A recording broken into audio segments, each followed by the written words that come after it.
Antes da CPI do mensalão, antes da CPI da Covid, a gente teve a CPI dos anões do orçamento e a gente teve a CPI do Collor. A CPI do Collor... Eu tinha 6 aninhos. O brasileiro foi reapresentado a ideia de CPI. Eu não estou indo lá para trás de CPI dirigida por Afonso Arinos contra Getúlio Vargas, não. Tá? O seu conterrâneo Afonso Arinos, liberal como você, Gabriel. Melo Franco, grande, dá nome à Praça da República. Excepcional político, diga-se passagem. A CPI dos anões do orçamento, acho que deve ter sido, e a CPI do Collor devem ter sido as CPIs mais eficientes que nós tivemos no Brasil da Nova República. Porque elas meio que reapresentaram ao brasileiro como é que uma democracia funciona, como é que um parlamento altivo funciona, trabalhando ali, revelando as coisas. E eu gosto muito, Gabriel, de um comentário, eu não sei o quanto que ficou claro para as pessoas, esse seu comentário a respeito da importância do político como artista, como ator, com esse papel de entretenimento. Algumas pessoas podem encarar isso como de alguma forma, uma forma menor, uma forma...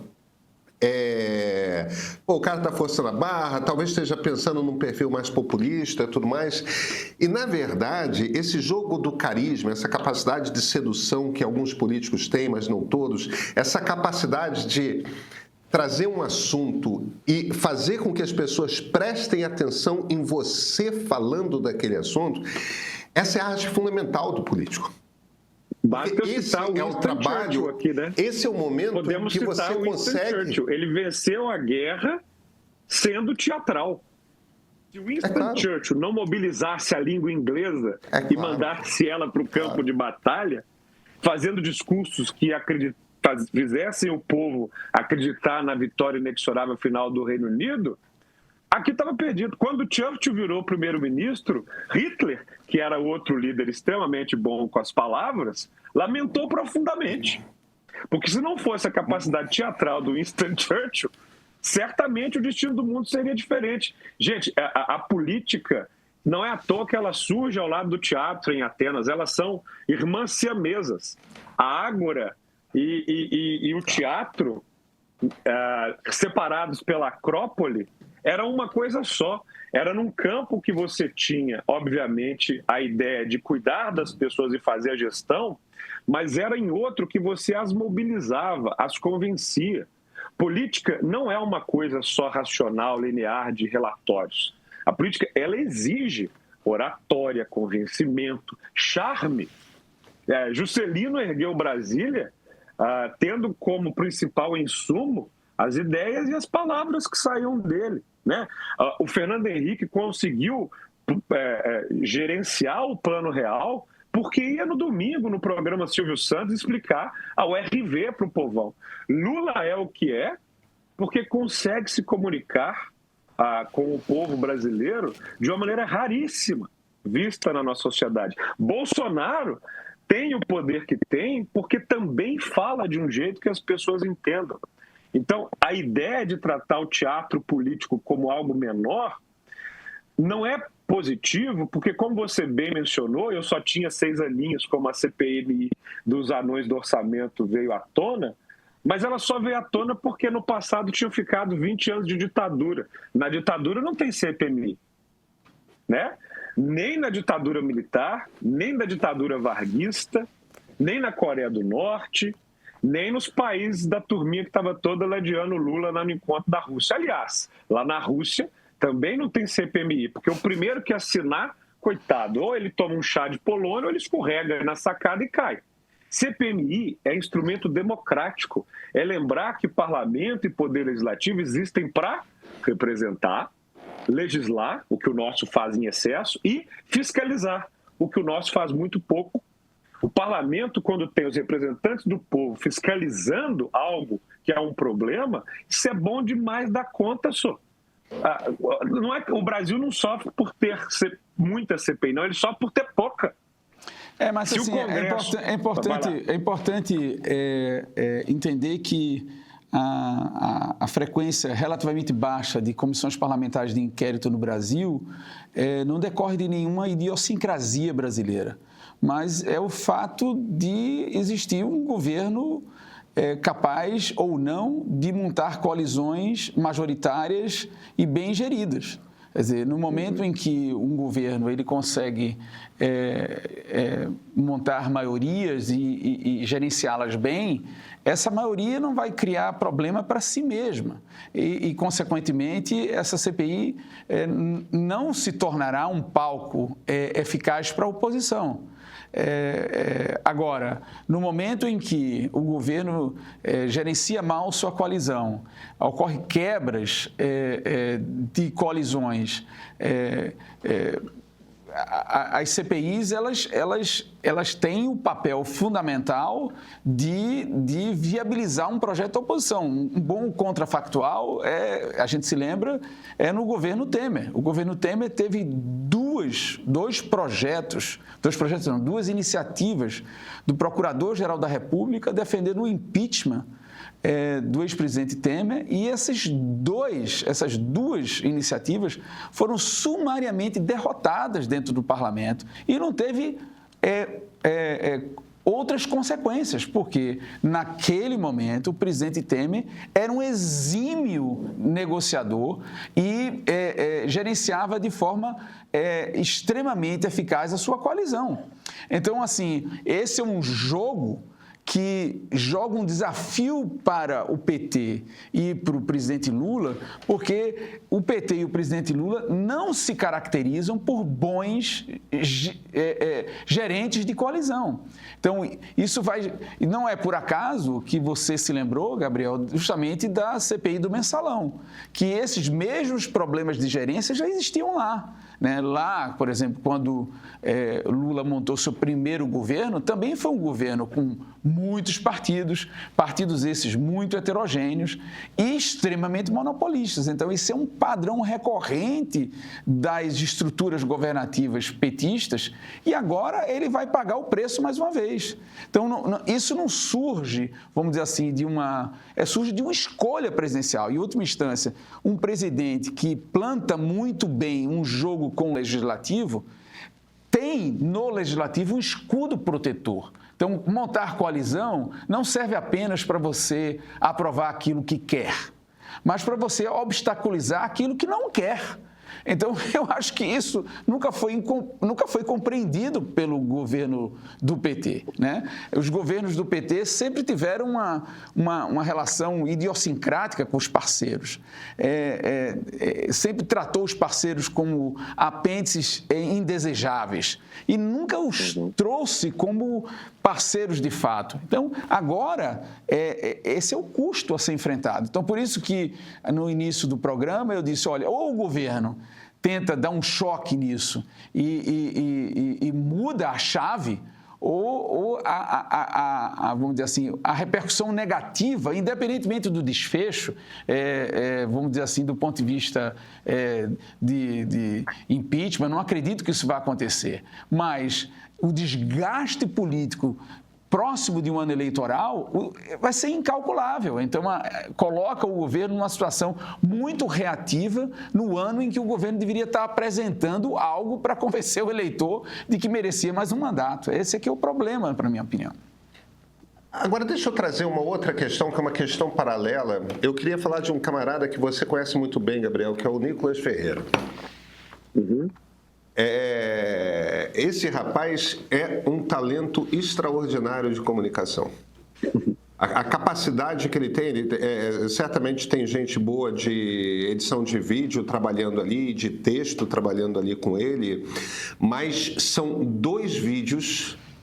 Foi primeiro o vídeo do Pix e agora esse vídeo que ele fez, que são vídeos de uns 4 minutos, 5 minutos, que é um troço mais longo para a internet, mas é incrivelmente didático. Ele senta e explica a coisa para os brasileiros. A turma da esquerda se vira e fala, tem fake news, tem mentira, tudo mais.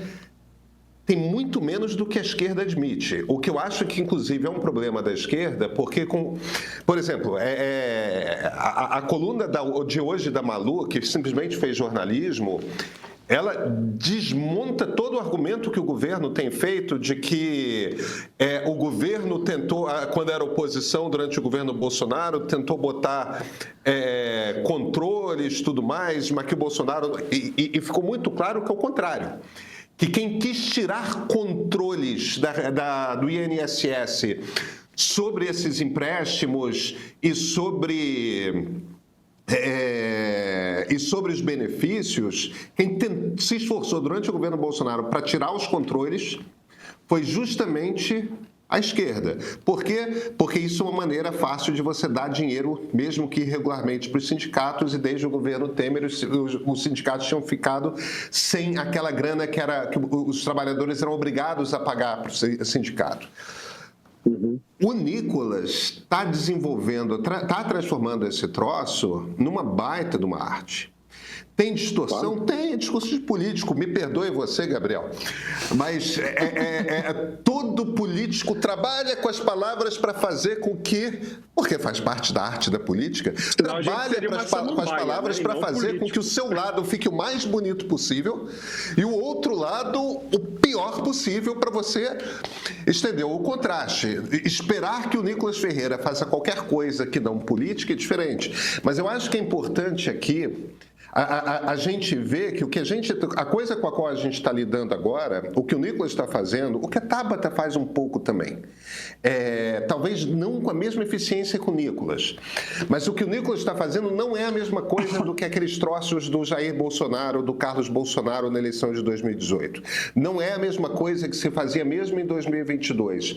A gente já não está mais no meme engraçadinho, naquela coisa da fake news que você vê se cola madeira de piroca, esses troços e tal. Não.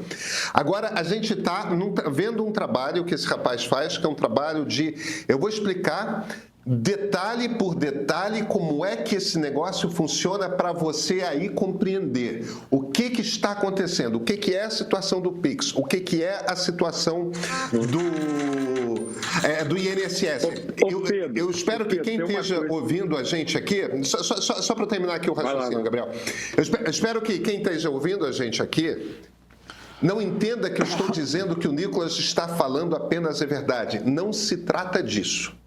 Se trata da capacidade de sentar e falar, olha, está acontecendo uma coisa na República e isto é um problema para você. Deixa eu te explicar. O governo já tentou, ou o governismo, porque não é só o governo, também são parlamentares, já tentou algumas vezes contradizer. Tentaram botar a Erika Hilton para explicar o outro lado da história do Pix. Deu em água. Aquele vídeo não foi visto por ninguém. Tentaram novamente, não estão conseguindo. Existe uma coisa aí, existem outros políticos que fazem esse troço muito bem. Você faz esse troço bem, Gabriel. O João Campos faz esse troço bem lá no Recife. A gente viu a Tabata fazendo durante a campanha de São Paulo um bocado desse tipo de coisa. Agora... No nível nacional, me parece que só existe um político que está conseguindo fazer essa nova comunicação na internet com um nível de excelência como o Nicolas. Ele dá uma aula de comunicação digital sempre que ele grava esses vídeos, eu vou botar entre aspas, didáticos, porque no fim das contas, de novo... Política é um jogo no qual um lado tem uma história e o outro lado tem a outra história, e o seu trabalho é convencer o povo de que é o seu lado que está certo e não o outro. Esse cara está dando um banho, né? Vamos ao raio-x. Duas razões, ao meu perceber. Uma geracional e a outra de talento mesmo. Em primeiro lugar, a minha percepção é que a nova república é uma nova república velha. Já deu, gente. Com licença, a gente quer passar. Estou falando em nome de uma geração de políticos que está há anos atrás desses que continuam querendo ficar agarrados aí. Há anos. Pedro, o Lula foi candidato em 1989. Eu sei. 1989. Ele é fruto... Eu estava lá, eu fiz campanha. De um caldeirão social do ABCD sindical. sabe? Essas pessoas não mexem no TikTok ou no Instagram, elas têm assessores que fazem isso para elas. O Nicolas Ferreira foi eleito vereador em 2020, junto comigo. Ou seja, eu era um vereador que em 2016 tinha sido eleito por ser um jovem que utilizava bem as mídias sociais. A coisa foi tão rápida que na minha eleição de 16 ainda não tinha exatamente o TikTok como tá. Era tudo diferente. 4 anos fez com que a mídia social fosse muito diferente. E, Pedro, se eu fosse candidato em 2012, muito possivelmente eu não teria sido eleito.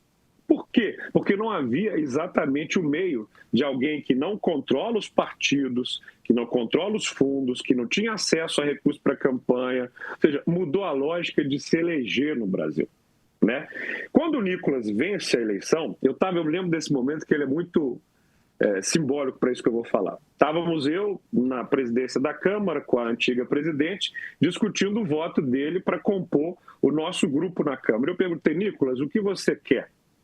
E os vereadores mais antigos querem, obviamente, né, os cargos que existem na Câmara, querem as posições em comissões que são muito importantes. O que o Nicolas quis?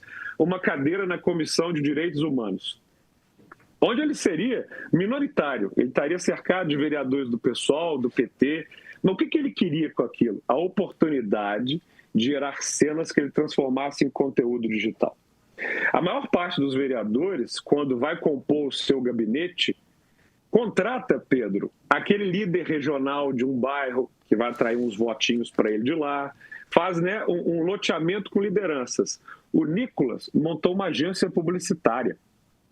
Ou seja, os cargos que ele tinha à disposição para montar um gabinete na Câmara, e que um ou outro vereador coloca um social media que faz vídeo, edita e tal. Ele tinha o responsável pelo patrocínio, ele tinha o responsável pela edição, pelo YouTube, pelo TikTok. Nos mais de 100 mil reais disponíveis para contratar gente, ele classificou como mais importante a comunicação. E ele sai de uma eleição de vereador em 2020 para uma eleição de deputado em que eu fui o único a ganhar a bolsa de apostas entre os meus colegas por dizer que ele ia ter 1,5 milhão de votos. Porque eu senti o que estava acontecendo no Estado. E todo mundo falava uns 300, 400 mil.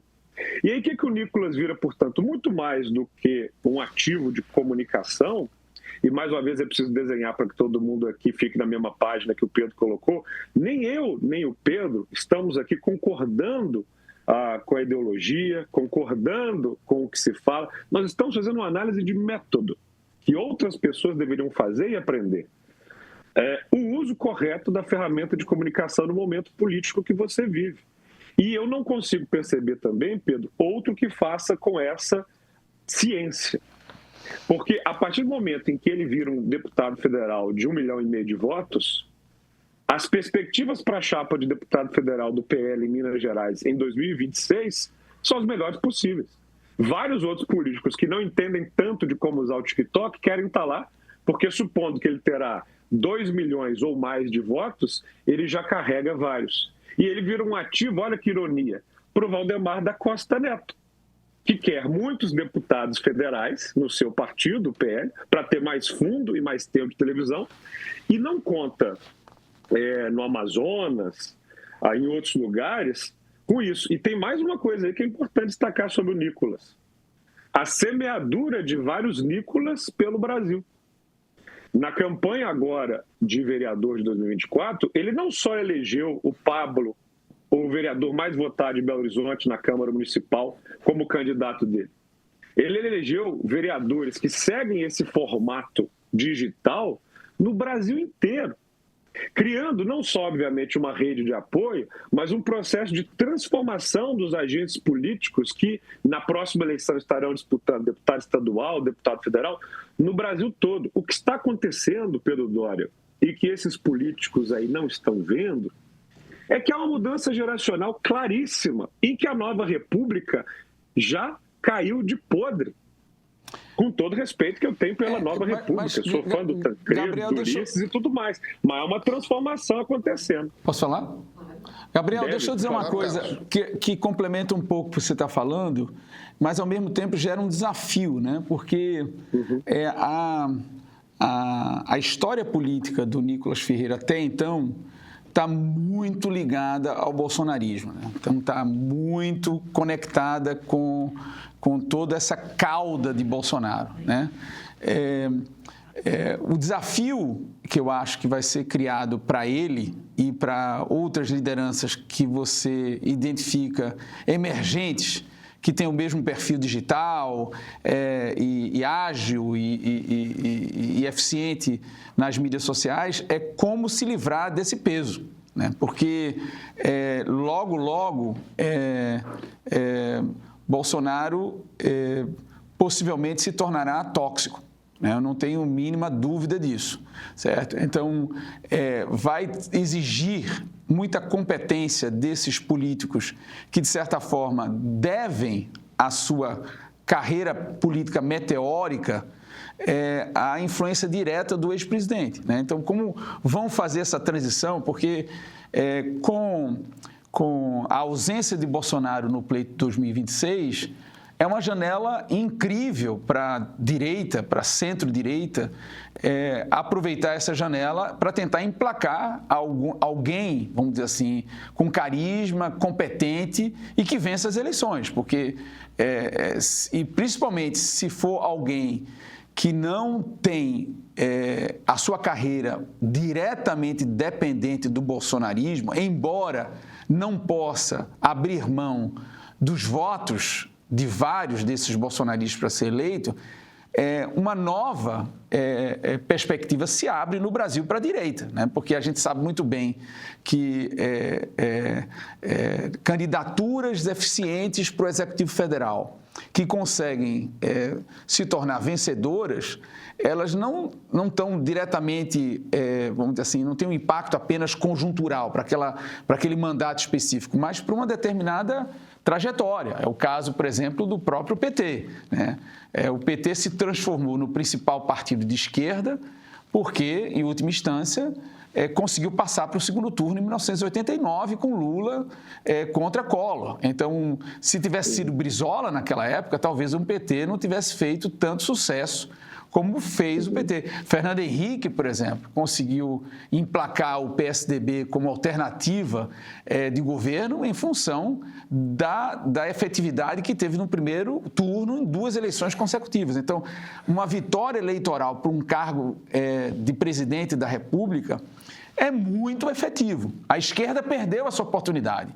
Em 2018, quando Lula insistiu na sua candidatura, mesmo preso, impediu, por exemplo, que Fernando Haddad construísse uma identidade nacional que se tornasse competitivo. Se Fernando Haddad tivesse sido vencedor em 2018, talvez o Lula tivesse perdido essa aura que ainda tem hoje. Então, a efetividade de uma candidatura presidencial é muito importante. Então, retomando para o meu ponto inicial, eu acho que é um desafio para Nicolas e para outros políticos jovens, ágeis, com capacidade e carismáticos, como eles são, construir também uma alternativa em 2026, que possivelmente ele será candidato, não mais com o padrinho, né? Não mais com o padrinho, possivelmente estará preso. E isso é um desafio importante para que ele construa identidade própria e viabilize, vamos dizer assim, uma direita competitiva sem mais Bolsonaro. Quer dizer, esse é um grande desafio que se coloca para pessoas com esse perfil, tanto na esquerda como na direita.